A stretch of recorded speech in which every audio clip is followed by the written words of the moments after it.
Good morning and welcome back to Planet Althistory. Today we are going to discuss what if Mexico became a great power.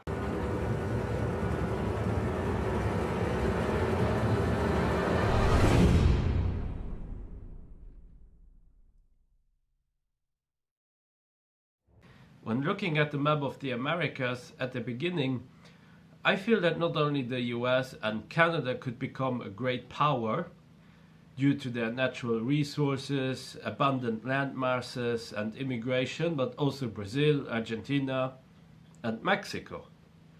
Mexico had a very important civilization. Mexico is bordering also to oceans.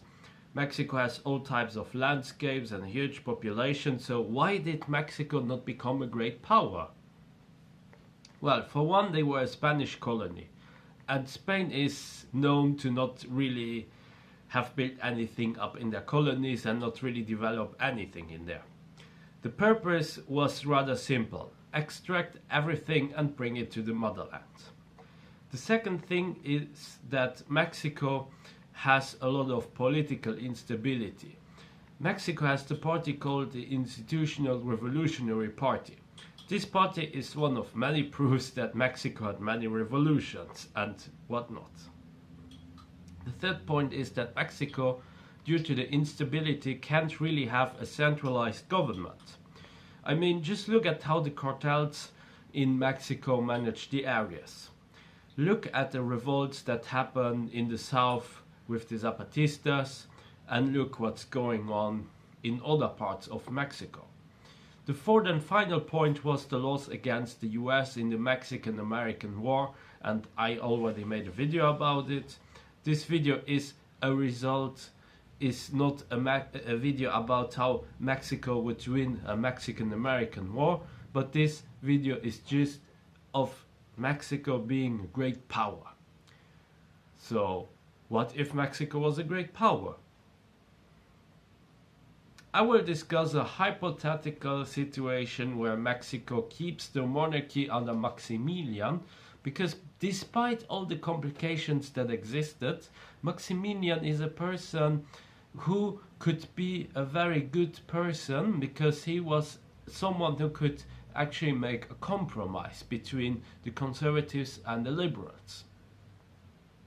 The Europeans could then somehow intervene in the American Civil War, especially UK and France, through Mexico, for instance, as a proxy, and Napoleon III still gets ousted out when he loses the war against Prussia, becoming then the German Empire, and the Mexicans, they would start to pick up the pieces left by France and consolidate power not only in their empire but also outside of their borders, especially, well, with the Confederate States.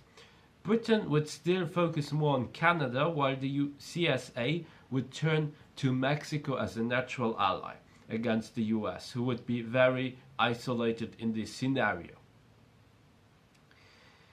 The CSA, they would also not become like this very big one, and this scenario is also not a scenario of having the biggest Confederate States, so we will continue again with Mexico.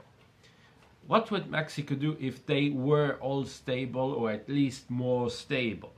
Well, some regions that would cause problems would be Texas, California and the northern border in general. I know that the CSA would not accept Mexico just taking the stuff, but then again, they want to be independent from the USA, and they took these lands from Mexico, and having Mexico as an ally would have more advantages than having two enemies that could turn on you at any moment.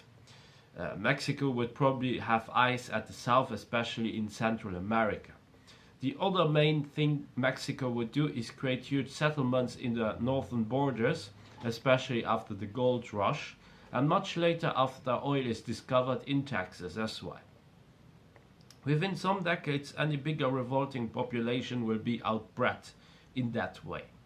The next major step for Mexico is to assure that all their parts stay connected.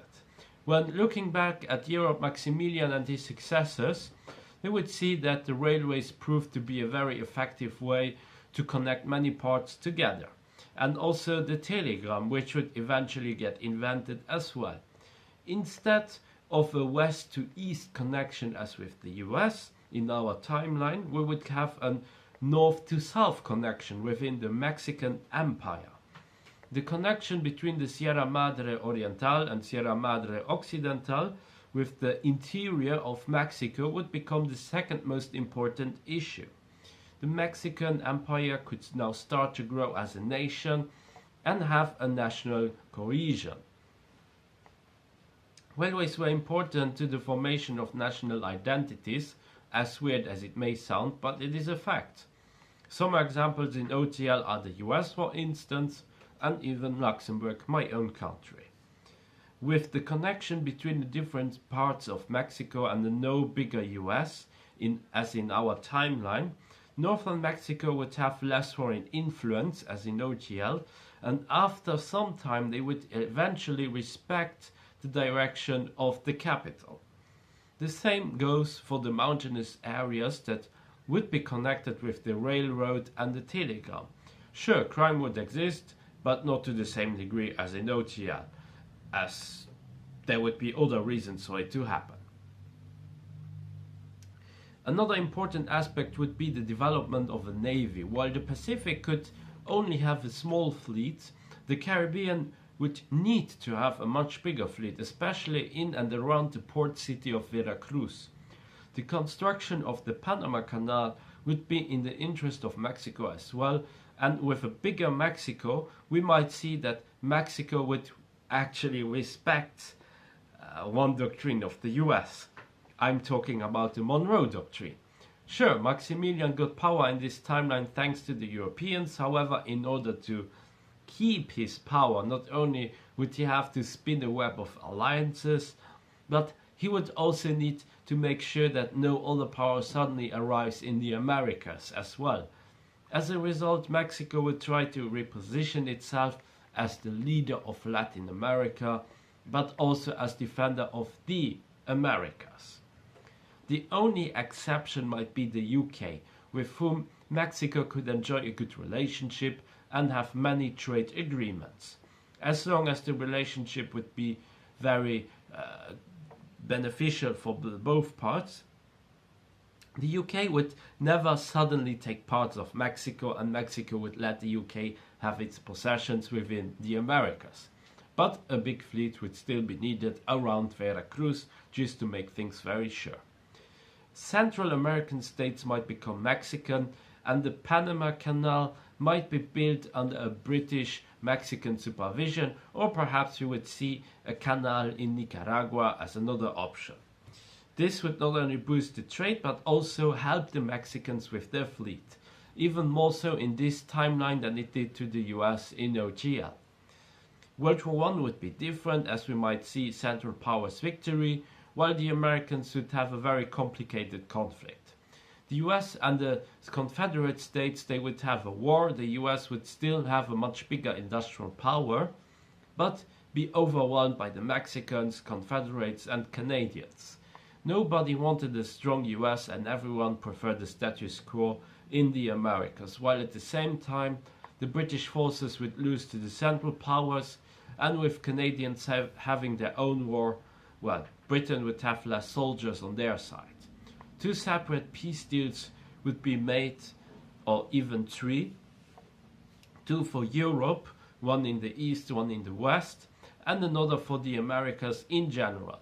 The US, although being an enemy to the Entente, would not be an ally to the Central Powers, and Mexico would never declare war to the Central Powers, while Britain's status would be more ambiguous in this timeline.